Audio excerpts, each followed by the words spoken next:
Friends, എല്ലാവർക്കും നമസ്കാരം. നിങ്ങളേവരും കാത്തിരിക്കുന്ന രേവതിയുടെയും സച്ചിയുടെയും നാളത്തെ വിശേഷത്തിലേക്ക് എല്ലാ കൂട്ടുകാർക്കും സ്വാഗതം. എല്ലാവർക്കും നല്ലൊരു ശുഭരാത്രിയൊക്കെ നേർന്നുകൊണ്ട് നമുക്ക് നാളത്തെ വിശേഷത്തിലേക്ക് കടക്കാം അല്ലേ.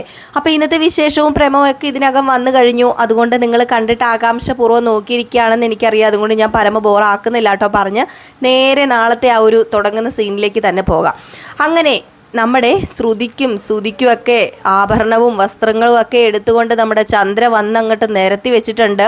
നമ്മുടെ രേവതി ഇതൊക്കെ കണ്ടുകൊണ്ട് മാറി നിന്ന് പച്ചക്കറിയൊക്കെ അരിഞ്ഞ് കൊണ്ടിരിക്കുകയാണ്. രേവതിക്ക് അവിടെ ഒരു സ്പേസ് ഇല്ല. രേവതിനെ വിളിച്ചു കാണിക്കുകയോ ഒന്നും ചെയ്യുന്നില്ല. അപ്പോൾ ഇതൊക്കെ കണ്ടു കഴിയുമ്പോഴത്തേക്കും രേവതിക്ക് സത്യം പറഞ്ഞാൽ ആർക്കാണെങ്കിലും തോന്നൂല. ഒരു വിവാഹ വസ്ത്രങ്ങളും ആഭരണങ്ങളൊക്കെ കാണുമ്പോൾ പ്രത്യേകിച്ച് പെണ്ണുങ്ങൾക്ക് തോന്നൂല അതൊന്ന് പോയി കാണാം, കണ്ടേക്കാം, നോക്കിയേക്കാം എന്നൊക്കെ ഒന്ന് തോന്നും. പക്ഷെ അതെല്ലാം അടക്കി പിടിച്ചുകൊണ്ടാണ് നമ്മുടെ രേവതി അവിടെ ഇരിക്കുന്നത്. രേവതിയുടെ അവസ്ഥയൊന്ന് ഓർത്ത് നോക്കണേ. അങ്ങനെ ഓരോ കാര്യങ്ങളൊക്കെ ഇങ്ങനെ എടുത്ത് കാണിച്ചു. അങ്ങനെ ആ ഒരു കല്യാണ സാരി എടുത്ത് നമ്മുടെ ശ്രുതിയുടെ മേത്തിങ്ങനെ വെച്ചിട്ട് പറഞ്ഞു, മോളെ ഇത് മോക്ക് നന്നായിട്ട് ചേരുന്നുണ്ട്, മോളിത് നടന്നൊന്ന് കാണിച്ചേ, അമ്മയൊന്ന് കാണട്ടെ എന്ന് പറഞ്ഞു. അങ്ങനെ നമ്മുടെ ശ്രുതി അതെടുത്ത് വെച്ചിട്ട് അങ്ങോട്ടും ഇങ്ങോട്ടും ഒന്ന് നടന്നൊക്കെ ഒന്ന് കാണിച്ചു. ഇതൊക്കെ കണ്ടു കഴിഞ്ഞപ്പോഴത്തേക്കും എന്ത് രസമാണ് മോളെ ഇത്, അല്ലെങ്കിലും മോൾക്കുണ്ടല്ലോ നന്നായിട്ട് ചേരും, എന്തും ചേരും.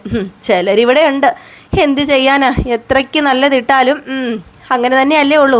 കുപ്പയൊക്കെ കിടക്കുന്നത് എന്നും കുപ്പയെ തന്നെയാണ്. അതിനെ എടുത്തുകൊണ്ട് വന്ന് പെരയ്ക്കകത്ത് വെച്ച് കഴിഞ്ഞാൽ ഒന്നും ശരിയാവില്ലെന്ന് പറഞ്ഞു.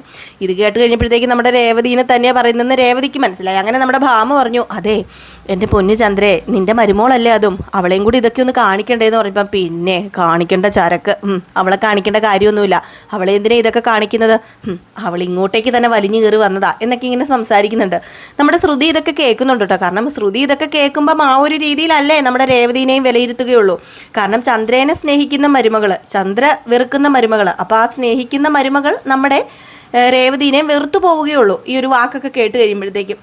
അങ്ങനെ ഓരോ കാര്യങ്ങളൊക്കെ ഇങ്ങനെ പറഞ്ഞുകൊണ്ടിരിക്കുമ്പോഴേക്കും നമ്മുടെ രേവതി ഇങ്ങനെ പച്ചക്കറിയൊക്കെ അരിയാണ്. അപ്പോഴത്തേക്ക് രേവതിയോട് പറഞ്ഞു, അതെ നീ അവിടെ എന്തെടുക്കുക അടിയെന്ന് ചോദിച്ചു. അപ്പോൾ രേവതി പറഞ്ഞു, അമ്മയ്ക്ക് എന്താ കാണത്തില്ല, ഞാനിവിടെ പച്ചക്കറിയൊക്കെ അരിയാന്ന് പറഞ്ഞപ്പം അവളുടെ നാക്ക് കണ്ടില്ലേ, അല്ലെങ്കിൽ ഒന്നുമില്ലെങ്കിലും അവളുടെ നാക്കിനൊരു കുറവുമില്ല. നീ ഒരു കാര്യം ചെയ്യുക, ഇവിടെ ആരെങ്കിലും വന്നു കഴിഞ്ഞിട്ടുണ്ടെങ്കിൽ വല്ല ചായയോ അല്ലെങ്കിൽ നാരങ്ങ വെള്ളമോ സ്ക്വാഷൊക്കെ കൊടുക്കണം എന്ന് നിനക്ക് അറിയത്തില്ല, അപ്പോൾ എടുത്തുകൊണ്ട് വരാൻ പറഞ്ഞു. നമ്മുടെ രേവതി ചന്ദ്രനെ ഒന്ന് തുറച്ചു നോക്കിയിട്ട് ഏതായാലും കയറി വന്ന ആൾക്കാരുടെ മുമ്പിൽ വെച്ച് സത്യം പറഞ്ഞ് കഴിഞ്ഞിട്ടുണ്ടെങ്കിൽ അതിഥികൾ തന്നെയാണ്, അപ്പോൾ അവരുടെ മുമ്പിൽ ഡീസൻ്റായിട്ട് നിൽക്കുന്നത് തന്നെയാണ് നല്ലത്. അതുകൊണ്ട് നമ്മുടെ രേവതി വേറെ ഒന്നും പറഞ്ഞില്ല. രേവതി നേരെ പോയി ചായയൊക്കെ എടുത്തുകൊണ്ട് വരികയാണ്. അങ്ങനെ രേവതി ചായ എടുത്തുകൊണ്ട് വന്നു. ചായ എടുത്തുകൊണ്ട് വന്നിട്ട് ഇന്നാ ചായ എന്ന് പറഞ്ഞപ്പോഴത്തേക്ക് ഇതൊന്നും മൈൻഡ് ചെയ്യാത്ത ചന്ദ്ര ഇരിക്കുക. രേവതി വന്ന് കൺമുമ്പിൽ നിൽക്കുകയാണ്. പക്ഷേ രേവതി ചായയും കൊണ്ട് അവിടെ കുറച്ച് നേരം നിൽക്കണം. അങ്ങനെ നിൽക്കണതാണ് ചന്ദ്രയ്ക്ക് ഇഷ്ടം.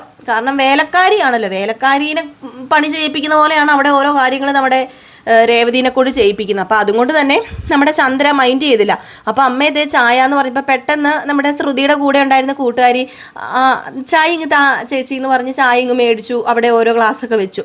അവിടെ ഓരോ ഗ്ലാസ്സൊക്കെ വെച്ച് കഴിഞ്ഞപ്പോഴത്തേക്കും നമ്മുടെ രേവതി അങ്ങ് മാറിപ്പോകാൻ തുടങ്ങിയപ്പോഴത്തേക്കും ചന്ദ്ര, നീ എങ്ങോട്ടാ പോകുന്നത്, നീ അവിടെ നിൽക്കടി, ഈ സാരി ഒന്ന് പിടിച്ച് ഇതൊന്ന് മടക്കി വെക്കട്ടെ എന്ന് പറഞ്ഞു. അപ്പം ചായയൊക്കെ അവിടെ ഇരിപ്പുണ്ട് കേട്ടോ. അങ്ങനെ ചായയൊക്കെ അവിടെ ഇരിക്കുന്നു. നമ്മുടെ രേവതി ആണെങ്കിൽ ആ സാരിയുടെ തുമ്പിൽ ഇങ്ങനെ പിടിച്ചു കഴിഞ്ഞപ്പോഴത്തേക്കും അവിടെ ചായ ഇങ്ങനെ അടുക്കി വെച്ചിരിക്കുകയാണ്. അതായത് ഒരു ചെറിയൊരു ടേബിളിൻ്റെ പുറത്താണ്. അപ്പോൾ ചായ ഇങ്ങനെ ഇരുന്നപ്പോഴത്തേക്കും പെട്ടെന്ന് ചായയിൽ ഇങ്ങനെ ആ ചായ ഇങ്ങനെ തട്ടി കഴിഞ്ഞപ്പോഴത്തേക്ക് നീ എന്താടി ഈ കാണിക്കുന്നത്, അല്ലെങ്കിൽ നിനക്ക് കുശുമ്പ, നിനക്ക് ഭയങ്കര കുശുമ്പാണെന്ന് എനിക്കറിയാം, അതുകൊണ്ടാണല്ലോ നീ ഇപ്പം ഈ ചായ ഈ സാരിയിൽ വീഴിക്കാൻ നോക്കിയെന്ന് പറഞ്ഞപ്പോൾ എന്താ അമ്മ ഈ പറയുന്നത്, അത് അറിയാതെ തട്ടാൻ തുടങ്ങിയതല്ലേ ഉള്ളൂ, അത് വീണൊന്നും ഇല്ലല്ലോ എന്ന് പറഞ്ഞപ്പം നീ കൂടുതൽ പ്രസംഗിക്കുമെന്നും വേണ്ട, മതി നിൻ്റെ പ്രസംഗം, നിനക്കല്ലെങ്കിലും പ്രസംഗിക്കാൻ മാത്രമല്ലേ അറിയത്തുള്ളൂ, ചിലരിവിടെ കാലെടുത്ത് വെച്ച് കുത്തിയതാ, അപ്പം ഭർത്താവിൻ്റെ ജോലി പോയി, ഭർത്താവിൻ്റെ കാറ് പോയി, ഭർത്താവ് ജയിലിൽ കയറി, എന്തൊക്കെയാ നടക്കുന്നത്, ഏതായാലും എൻ്റെ ശ്രുതിമോള് വന്നു കഴിഞ്ഞാലേ ഈ വീട്ടിന് ഐശ്വര്യം ഉണ്ടാവത്തുള്ളൂ എന്നൊക്കെ പറഞ്ഞു. ഏതായാലും സാരിയൊക്കെ നമ്മുടെ രേവതി മടക്കി വെക്കാനൊക്കെ കൂടിയിട്ടോ. അങ്ങനെ സാരിയൊക്കെ എടുത്ത് മടക്കി വെച്ചുകൊണ്ടൊക്കെ ഇരുന്നപ്പോഴാണ് നമ്മുടെ രവീന്ദ്രൻ വന്നത്. അപ്പം രവീന്ദ്രൻ വന്ന ഉടനെ തന്നെ രവീന്ദ്രൻ ഈ സാരിയും ആഭരണങ്ങളൊക്കെ ഇങ്ങനെ നോക്കുക. അപ്പം പെട്ടെന്ന് നമ്മുടെ ശ്രുതി എണീറ്റിട്ട് ഹായ് അങ്കിൾ എന്നിങ്ങനെ വിളിച്ചപ്പോഴത്തേക്കും മോളെപ്പോഴാണ് വന്നത്, അത് ഞാനിപ്പോൾ വന്നതേ ഉള്ളൂ എന്ന് പറഞ്ഞപ്പോഴത്തേക്കും ചന്ദ്ര പറഞ്ഞു, ഞങ്ങളെ സാധനങ്ങളൊക്കെ എടുക്കാൻ പോയതായിരുന്നു, കുറച്ച് സ്വർണ്ണാഭരണങ്ങളും സാരിയൊക്കെ എടുത്തു എന്ന് പറഞ്ഞു. അപ്പോൾ ശ്രുതി പറഞ്ഞു, എങ്കിൽ പിന്നെ ഞാനൊരു കാര്യം ചെയ്തോട്ടെ, ഞാൻ ഇറങ്ങിക്കോട്ടെ, എനിക്ക് 2-3 ആൾക്കാർ വന്നിരിപ്പുണ്ട്, ബ്യൂട്ടി പാർലറിൽ 2-3 ആൾക്കാർ വന്നിരിപ്പുണ്ട്. അപ്പോൾ അവർക്ക് കുറച്ച് കാര്യങ്ങളും സ്പായും ഒക്കെ ചെയ്യാനുണ്ട്, അതുകൊണ്ട് ഞാൻ പോകുക ആൻറ്റി എന്ന് പറഞ്ഞപ്പം, ആണോ എങ്കിൽ പിന്നെ മോള് പൊക്കോ, ജോലി തന്നെയല്ലേ ഏറ്റവും വലിയ പ്രാധാന്യം നൽകേണ്ടത്, മോള് പൊക്കോളാൻ പറഞ്ഞു. അങ്ങനെ അങ്കിളെ പോവാന്നൊക്കെ പറഞ്ഞിട്ട് നമ്മുടെ ശ്രുതിയുടെ കൂട്ടുകാരിയും കൂടെ പോയിട്ടോ. അതിൻ്റെ പുറകെ നമ്മുടെ സുധിയും ഇറങ്ങി. അപ്പോൾ സുധി ഇറങ്ങാൻ തുടങ്ങിയപ്പോൾ ഭാമ പറഞ്ഞു, അല്ല നീ ഇതെവിടെ പോവാടാന്ന് ചോദിച്ചു ഭാമ. അപ്പം പറഞ്ഞു, അതെ ഞാൻ ഇവളെ താഴെ വരെ കൊണ്ടുവിടാൻ പോവാ. അതിന് അവക്കെന്താ ഇവിടുന്ന് താഴെ വരെ പോകാൻ എന്താ വഴി അറിയത്തില്ലെന്ന് ചോദിച്ചപ്പോൾ ചന്ദ്ര പറഞ്ഞു, അവർ കല്യാണം കഴിക്കാൻ പോകുന്നവരല്ലേ എൻ്റെ ഭാമയെ, അവർക്ക് പറയാനും സംസാരിക്കാനൊക്കെ കാണില്ലേ, മോൻ പൊക്കോളാൻ പറഞ്ഞു. ഏതായാലും നമ്മുടെ ശ്രുതിയുടെ പുറകെ വാലാട്ടിപ്പട്ടീനെ പോലെ സുധി അങ്ങ് പോയിട്ടോ. ഏതായാലും ഇതേ സമയം ഭാമയും പറഞ്ഞു, എങ്കിൽ പിന്നെ ഞാനും പോവുകയാടി, ഞാനിവിടെ പ്രത്യേകിച്ച് നിന്നിട്ട് കാര്യമൊന്നുമില്ലല്ലോ, ഞാനും പോവുക, ഏതായാലും എനിക്ക് കുറച്ച് കാര്യങ്ങളൊക്കെ ചെയ്യാനുണ്ടെന്ന് പറഞ്ഞു. അപ്പം പെട്ടെന്ന് നമ്മുടെ ഭാമയോട് ചന്ദ്ര പറഞ്ഞു, നീ അവിടെ നിൽക്കി, ഇതൊക്കെ നമുക്ക് രവിയേട്ടനെ ഒന്ന് കാണിക്കണ്ടേ, രവിയേട്ട ബാ, ദേ ഇതൊക്കെ കണ്ടില്ലേ, എങ്ങനെയുണ്ട് സാരി, കൊള്ളാമോ, ഈ ആഭരണങ്ങൾ എങ്ങനെയുണ്ടെന്നൊക്കെ പറഞ്ഞ് ഓരോന്നെടുത്ത് കാണിക്കുന്നത്. അപ്പോൾ സാരിക്ക് നോക്കിയപ്പോഴത്തേക്കും വില ഒരു 10-20,000 രൂപയുണ്ട്. 20,000 25,000 ഒക്കെ രൂപയുടെ 2-3 സാരികളൊക്കെയും അതുപോലെ സ്വർണ്ണാഭരണങ്ങളൊക്കെയാണ് മേടിച്ചു വെച്ചിരിക്കുന്നത്. അപ്പോൾ ഇത് കണ്ട ഉടനെ വല്ലാണ്ടങ്ങി നിൽക്കുകയാണ് രവീന്ദ്രൻ. ഇതൊക്കെ എവിടെ നിന്ന് പൈസ എന്നുള്ള രീതിയിലാണ് നിൽക്കുന്നത്.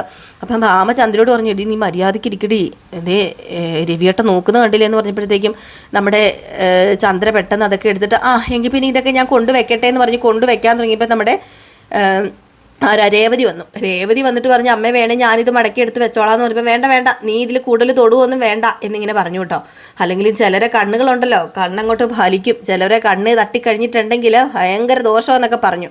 നമ്മുടെ രേവതിനെ ഇങ്ങനെ കുറ്റപ്പെടുത്തി പറയുന്നതാണ്. അങ്ങനെ ഭാമ പോയി കഴിഞ്ഞ് പിന്നെ നമ്മുടെ രവീന്ദ്രനെ അവിടെ ഉള്ളൂ. അപ്പോൾ രവീന്ദ്രനാണെങ്കിൽ, അല്ല ചന്ദ്രേ ഞാനൊരു കാര്യം ചോദിക്കണം എന്ന് ഓർത്താ, നിനക്ക് ഇതൊക്കെ മേടിക്കാൻ നിനക്ക് എവിടെ നിന്നാണ് ഈ പൈസ കിട്ടിയെന്ന് ചോദിച്ചപ്പം, അത് പിന്നെ പൈസ കിട്ടിയത് എവിടെ നിന്നാന്ന് ചോദിച്ചു കഴിഞ്ഞാൽ, അത് എനിക്ക് ഭാമ കടം തന്നതെന്ന് പറഞ്ഞു.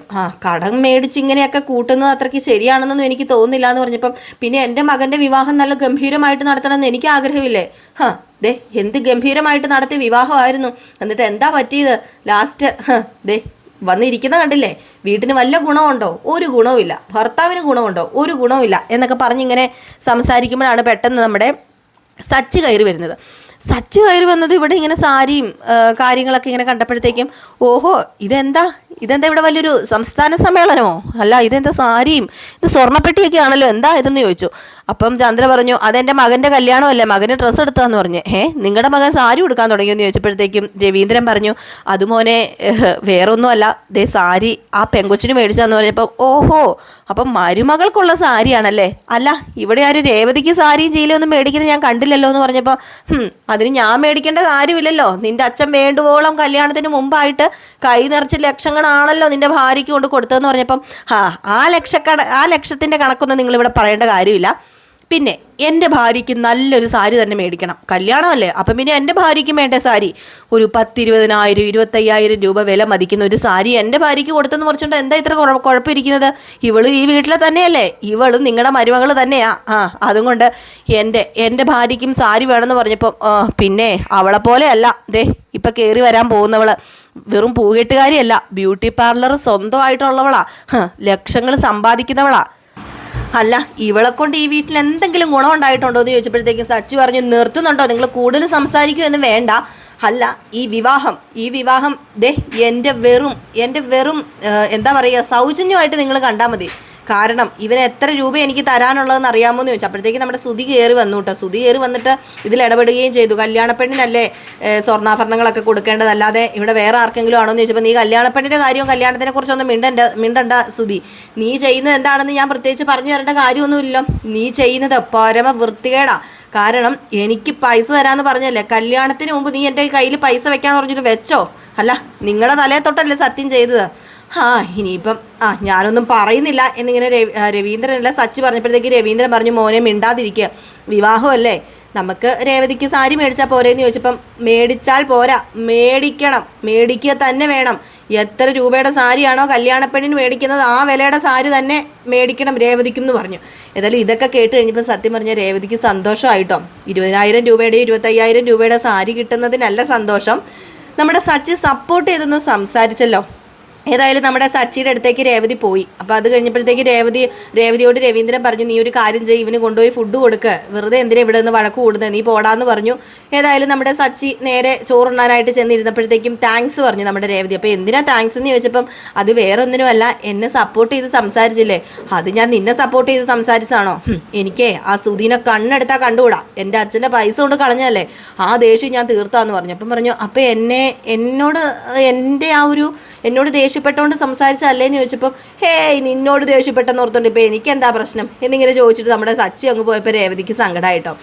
ഏതായാലും നമ്മുടെ രേവതി അടുക്കളയിലേക്ക് ആ ഒരു ഭാഗത്തേക്കൊക്കെ ചെന്ന് കഴിഞ്ഞപ്പോഴത്തേക്കും ആണെങ്കിൽ അവിടെ എന്താ പറയുക, നമ്മുടെ ചന്ദ്രയാണെങ്കിൽ അനാവശ്യമായിട്ടും അവൾക്ക് കയറി വന്ന ഒരു എണ്ണം കെട്ടവളാണ് നീ കാരണമല്ലേ നിൻ്റെ ഭർത്താവ് ഇപ്പം ഇങ്ങനെ നടക്കേണ്ടി വന്നത്, നിനക്ക് എന്താടി ഗുണമുള്ളത്, നിനക്ക് എന്തെങ്കിലും ഗുണമുണ്ടോ, ഏതായാലും എൻ്റെ ശ്രുതിമോള് വരുമ്പോഴത്തേക്കും ഉണ്ടല്ലോ നീ വെറും പുറമ്പോക്കടി എന്നൊക്കെ പറഞ്ഞ് നീ കാരണമാണ് നിൻ്റെ ഭർത്താവ് ഇങ്ങനെ ആയി പോയത്, നീ ഒറ്റ ഒരുത്തി കാരണം അവൻ്റെ കാറ് നഷ്ടപ്പെട്ട് അവൻ ജയിലിലൊക്കെ കയറി വരുന്ന പെണ്ണുങ്ങൾക്ക് എരണം വേണോടി, കയറി വരുന്ന പെണ്ണുങ്ങൾ മഹാലക്ഷ്മി അല്ലെങ്കിൽ തുടച്ച് തൂത്ത് കളയുക ചെയ്യേണ്ടത്, നിന്നെ ഞാൻ കളയൂടി എന്നൊക്കെ പറഞ്ഞുകൊണ്ട് നമ്മുടെ രേവതിനെ വല്ലാണ്ടങ്ങ് എന്താ പറയുക ഹരാസ്മെൻറ്റ് ചെയ്ത് സംസാരിക്കുകയാണ്. രേവതി ഇതൊക്കെ കേട്ടിട്ട് കരയാണ് കേട്ടോ, വല്ലാത്ത വിഷമമായി പോയി നമ്മുടെ രേവതിക്ക്. അപ്പോൾ ആ ഒരു സീനൊക്കെ കഴിഞ്ഞ് പിന്നെ കാണിക്കുന്ന സീനെന്ന് പറഞ്ഞാൽ നമ്മുടെ രവീന്ദ്രനും അതുപോലെ തന്നെ ചന്ദ്രയും കൂടെ വിവാഹം വിളിക്കാൻ വേണ്ടി പോകാൻ ഇങ്ങനെ നിൽക്കുമ്പോഴത്തേക്കും വെളിയിൽ ഗേറ്റിൽ ഇറങ്ങി നിൽക്കുമ്പോൾ പെട്ടെന്നൊരു കാറ് വന്നപ്പോഴത്തേക്കും ചന്ദ്ര ചോദിച്ചു, അല്ല ഇത് ഏത് കാറാ, നിങ്ങൾ ടാക്സി വിളിച്ചായിരുന്നു ചോദിച്ചപ്പോൾ ഞാൻ ടാക്സി ഒന്നും വിളിച്ചില്ല എന്ന് പറഞ്ഞപ്പം ആ കാറിൽ നിന്ന് ഇറങ്ങി വരുന്നത് നമ്മുടെ സച്ചിയാണ്. അപ്പോൾ സച്ചിയുടെ കാറ് കണ്ടത് രവീന്ദ്രൻ ചോദിച്ചു, ഇതെന്താടാ മോനെ ഈ കാർ ഏതാടാ, അല്ല നിൻ്റെ കാറ് ശരിയാക്കി കിട്ടിയില്ലല്ലോ എന്ന് പറയുമ്പം ഈ കാറ് വേറൊരു കാറും അല്ല അച്ഛ, ഈ കാറ് എനിക്ക് ആ ഒരു ഫൈനാൻസർ തന്നതാണ്, ഇപ്പോൾ പുള്ളിക്കാരൻ ഈ കാർ എടുത്തോളാൻ പറഞ്ഞു, വാടക കൊടുത്താൽ മതിയല്ലോ, എൻ്റെ ഫൈനാൻസും അടഞ്ഞു പോകുമല്ലോ, അല്ല നിങ്ങൾ എവിടെ പോവുക, വേണമെങ്കിൽ ഞാൻ കൊണ്ടാക്കാമെന്ന് പറഞ്ഞപ്പോഴത്തേക്കും നമ്മുടെ ചന്ദ്ര പറഞ്ഞു, അയ്യോ പിന്നെ ഒരു കാറ്, നിൻ്റെ കാറിൽ പോയി ഇനി അവിടെ ഇറങ്ങാത്തതിൻ്റെ കുഴപ്പം കൂടെ ഉള്ളൂ, ഞങ്ങൾക്ക് ഒരു കാറും വേണ്ട, അല്ല ഇനിയിപ്പം നിനക്ക് ഓട്ടോ ഒന്നും ഇല്ലായിരിക്കും, അതുകൊണ്ട് ഞങ്ങളുടെ കയ്യിൽ നിന്ന് പൈസ മേടിക്കാനായിരിക്കും എന്ന് പറഞ്ഞപ്പം അതേ എൻ്റെ പൊന്നച്ച അമ്മയ്ക്കൊന്ന് പറഞ്ഞു കൊടുത്തേ, ഈ നിൽക്കുന്നതേ സുധിയല്ല സച്ചിയാണെന്നൊന്ന് പറഞ്ഞു കൊടുത്തേരെ, എനിക്ക് പൈസയ്ക്ക് അത്രയ്ക്ക് ആക്രാന്തം ഇല്ല, ഞാനൊരു പൈസയും കൊണ്ട് തൊലച്ച് കളയാറുമില്ലെന്ന് പറഞ്ഞേക്കാൻ പറഞ്ഞപ്പോഴത്തേക്കും നമ്മുടെ ചന്ദ്ര പറഞ്ഞു, ഓ എൻ്റെ മോൻ ഇച്ചിരി പൈസ കളഞ്ഞെന്നോർത്ത് ഇച്ചിരി പൈസയോ, അങ്ങനെ പറയരുതേ, 50 ലക്ഷം രൂപയാണ് നിങ്ങളുടെ മകൻ കൊണ്ട് തൊലച്ച് കളഞ്ഞത്, അതും കൂടി ഞാനിത് പറഞ്ഞാന്ന് പറഞ്ഞു.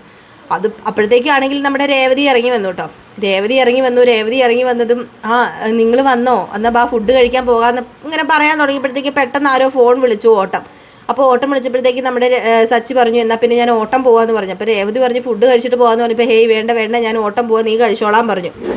ഏതായാലും നമ്മുടെ സച്ചി ഓട്ടോ അങ്ങ് പോയി വണ്ടി കയറിയപ്പോഴത്തേക്കും ചന്ദ്ര പറഞ്ഞു, കണ്ടില്ലേ അവനെ നമ്മളെ ഇപ്പം കൊണ്ടുപോകാൻ നിന്നതാ, എന്നിട്ട് എന്തായി ഓട്ടം വിളിച്ചപ്പോൾ അവൻ പൈസയ്ക്ക് ആക്രാന്തമില്ലെന്ന് പറഞ്ഞിട്ട് ഓടി അവൻ പോയില്ലേ എന്ന് പറഞ്ഞപ്പം രവീന്ദ്രൻ പറഞ്ഞു, അവനെ എൻ്റെ മോന, അവൻ ഞാനൊന്ന് നിൽക്കാൻ പറഞ്ഞിരുന്നെങ്കിൽ അവന് ഏത് വലിയ ഓട്ടം ഉണ്ടെങ്കിലും അത് മാറ്റി വെച്ചിട്ട് അവൻ നിന്നേനെ, അതിൻ്റെ കാര്യമില്ലല്ലോ ഇപ്പം, ഏതായാലും കൂടുതൽ സംസാരിച്ച സമയമൊന്നും കളയേണ്ട, നമുക്ക് പോകാമെന്ന് പറഞ്ഞു കേട്ടോ.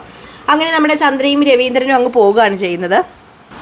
ഇതേ സമയം നമ്മുടെ ശ്രുതിക്ക് വേണ്ടി ശ്രുതി ഓരോ ജോബ്സൊക്കെ ഇങ്ങനെ അന്വേഷിച്ചുകൊണ്ടിരിക്കുകയാണ്. അപ്പോൾ ഇങ്ങനെ ഓരോ വെബ്സൈറ്റിലൊക്കെ കയറി ഇങ്ങനെ തിരക്കുന്നു. അങ്ങനെ ഇരിക്കുന്ന സമയത്താണ് നമ്മുടെ ശ്രുതിയുടെ അടുത്തേക്ക് ശ്രുതി പെട്ടെന്ന് വരുന്നു. അങ്ങനെ ഓരോ ജോലിക്കാരും ഇങ്ങനെ പറയുമ്പോഴത്തേക്കും ശ്രുതി സത്യം പറഞ്ഞാൽ ഒഴിഞ്ഞു മാറുകയാണ് കേട്ടോ. അത് ശരിയല്ല, ഇത് ശരിയല്ല, ഇപ്പം ജോലി വേണ്ട, നമുക്ക് വിവാഹം കഴിഞ്ഞ് ഹണിമൂണിനൊക്കെ പോകണ്ടേ, അപ്പം പിന്നെ ലീവ് എടുക്കണ്ടേ എന്നൊക്കെ പറഞ്ഞ് ഒഴിഞ്ഞു മാറുന്നു. ഏതായാലും നമ്മുടെ ശ്രുതിയുടെ താളത്തിനൊത്ത് തന്നെയാണ് ശ്രുതിയും തുള്ളുന്നത്. കണ്ടറിയാം വിവാഹം കഴിഞ്ഞ് കഴിയുമ്പോൾ എന്താവുന്നു. അപ്പോൾ ഇതൊക്കെ കോർത്തിണക്കിക്കൊണ്ട് ഒരു അടിപൊളി വിശേഷമാണ് നാളെ നമ്മൾ കാണാൻ പോകുന്നത്. മറക്കാതെ എല്ലാവരും കാണുക. രാവിലെ 6:45 നമ്മൾ ഫുൾ വിശേഷമായിട്ട് എത്തും കേട്ടോ. പിന്നെ നമ്മളൊരു പുതിയ വ്ളോഗ് ചാനൽ തുടങ്ങിയിട്ടുണ്ട്. അതിൽ നമ്മൾ ഡെയിലി വ്ളോഗ്സും അതുപോലെ ഷോർട്ട് വീഡിയോസൊക്കെ ഒരുപാട് ഇടുന്നുണ്ട് കേട്ടോ. അപ്പം എല്ലാവരും ഒന്ന് കയറി നോക്കണേ. ഞാൻ ലിങ്ക് ഡിസ്ക്രിപ്ഷൻ ബോക്സിൽ കൊടുത്തേക്കാം. അതുപോലെ തന്നെ നമ്മളെ കമ്മ്യൂണിറ്റിക്കകത്ത് ഞാൻ ലിങ്ക് കൊടുത്തിട്ടുണ്ട്. ഒരു പോസ്റ്റിൻ്റെ മുകളിലായിട്ട് ഞാൻ ലിങ്ക് കൊടുത്തിട്ടുണ്ട്. അപ്പോൾ ആ ലിങ്ക് കയറി ഒന്ന് നോക്കണം. കമ്മ്യൂണിറ്റി എടുത്താൽ മതി. നമ്മുടെ പ്രൊഫൈലിൽ കയറി കഴിഞ്ഞാൽ നമ്മുടെ കമ്മ്യൂണിറ്റി കിട്ടും. അപ്പോൾ കമ്മ്യൂണിറ്റി മീൻസ് നമ്മൾ ഈ ഷോർട്ട് വീഡിയോ അതുപോലെ തന്നെ നമ്മുടെ വീഡിയോസ് അതുപോലെ തന്നെ കമ്മ്യൂണിറ്റി ഉണ്ട്, നമുക്ക് പോസ്റ്റ് ചെയ്യാം ഫോട്ടോസൊക്കെ. അപ്പോൾ അങ്ങനെ പോസ്റ്റ് ചെയ്തൊരു ഫോട്ടോയുടെ മുകളിൽ ഞാൻ ലിങ്ക് ഇട്ടിട്ടുണ്ട്. അപ്പോൾ നിങ്ങൾക്കൊന്ന് അറിയാത്തവർ കാണുമായിരിക്കുമല്ലോ. അപ്പോൾ ഒന്ന് ക്ലിയർ ആക്കാൻ വേണ്ടി പറഞ്ഞതേ ഉള്ളൂ കേട്ടോ. അപ്പോൾ ഒന്ന് കയറി നോക്കണേ, എന്നിട്ടൊന്ന് സബ്സ്ക്രൈബ് ചെയ്ത് നമ്മൾ സപ്പോർട്ട് ചെയ്യണം കേട്ടോ. നമ്മൾ ഡെയിലി വ്ളോഗ്സും അതുപോലെ തന്നെ നമ്മുടെ ഷോർട്ട് വീഡിയോസൊക്കെ ഉണ്ട്. അപ്പോൾ തീർച്ചയായിട്ടും ലൈക്ക് ചെയ്യുക, സപ്പോർട്ട് ചെയ്യുക, കമൻറ്റ് ചെയ്യുക. അതുപോലെ നിങ്ങളുടെ സ്നേഹവും എന്താ പറയുക പ്രാർത്ഥനയൊക്കെ പ്രതീക്ഷിക്കുകയാണ്. മഴയൊക്കെയാണ് കേട്ടോ, എല്ലാവരും സേഫായിട്ട് ഇരിക്കുക. ഞങ്ങളുടെ ഇടുക്കിക്കാരെ സംബന്ധിച്ചിടത്തോളം ഈ മഴ എന്ന് പറയുന്നത് ഞങ്ങൾക്ക് പേടിയുള്ളൊരു കാര്യം തന്നെയാണ് കേട്ടോ. അപ്പോൾ എല്ലാവരും സേഫായിട്ടിരിക്കുക. മഴയൊക്കെയാണ്, ഒത്തിരി മഴയൊക്കെ ആണെങ്കിൽ കുട്ടികളെയൊക്കെ സ്കൂളിൽ വിടാതെ ഇരിക്കുക കേട്ടോ. ഒത്തിരി മഴയൊക്കെ ആണെങ്കിൽ കുട്ടികളെയൊക്കെ വിടാതെയൊക്കെ ഇരിക്കുക. അതുപോലെ തന്നെ എല്ലാവരും സേഫായിട്ടിരിക്കുക. അപ്പോൾ എല്ലാവർക്കും വീണ്ടും ഒരു ശുഭരാത്രിയൊക്കെ നേർന്നുകൊണ്ട് നിർത്തുന്നു. Tata, bye bye.